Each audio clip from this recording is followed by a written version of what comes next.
Manefa kosa mitandrema ianao ka tandremo tsara ny fanahinao, fandrao adininao izay zavatra efa hitany masonao ary andreo hiala amin'ny fonao izany amin'ny andro rehetra iainanao fa ampahafantariny zanakao sy ny zafinao izany. Deutéronomie 4:7-8. Manoloana fiavian'i Kristy tsy ho ela intsony dia manana didy sika ray aman-dreny amin'ny fanomanana ny zaza ho vonona hitsena ny tompo.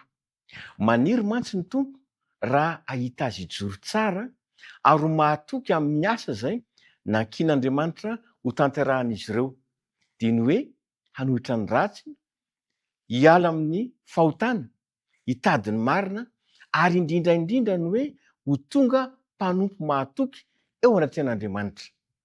Ny olana dia izao, vitsy ray aman-dreny mahatsapa ny mahazava-dehibe izany antsoina hoe fiainam-bavaka izany, ka io ny ohatra tsara tokony omena ny zanaka isan'andro isan'andro.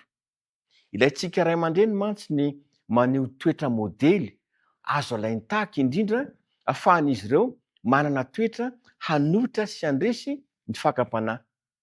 Adidy lehibe izany ho antsika ray aman-dreny, ampianatra azy ireo foto-kevitry ny fahamarinana, inona ny marina, inona no arahana. Fantatra koa ireo filamatra araky ny Baiboly, inona lazain'ny Baiboly, ambaran'ny ten'Andriamanitra ary inona ny tokony atao manoloana izany. Izany rehetra izany no mitambatra dia hanampy ny ankizy sy ny tanora ho tia hanompo an'Andriamanitra. Tsarovy fa hisy vokany lehibe eo amin'ny tokantrano izany rehetra izany rehefa ny ray, ny reny, ny zanaka mahatsapa ny andraikitra izay nankinina taminy. Manomboka eo dia hisy ny antsoina hoe fiainana lanitra ao an-tokantrano. Hiaina amin'ny rivom-piainana lanitra izy ireo, ahatsapa mihitsy ny hoe izany ilay hoe miaraka amin'Andriamanitra, izany ilay hoe fiainam-bavaka, izany ilay hoe rehefa eo Andriamanitra dia ho hitanao fa hirindra, ho feno fifaliana, ho feno asambarana ny tokantrano rehetra. Na dia ny tokantranonao io aza dia irin'Andriamanitra hanana izany fomba, hanana izany filamatra, hanana izany modely alainy tahaka avy any an-danitra izany. Irin'ny tompo mantsy raha ny tokantranonao dia ho tokantrano sambatra, tokantrano feno voninahitran'Andriamanitra ary tokantrano paradisan-tany sahady ety an-tany.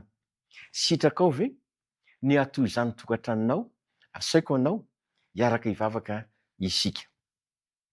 Ray masonao, ankehitriny dia indreto reto tokantrano reto manana faniriana ny anjakanao, maniry ny itoeranao ka ho rivotry ny lanitra no iainana isan'andro, mpanajana, feno firahalahiana ary feno fankatiavana.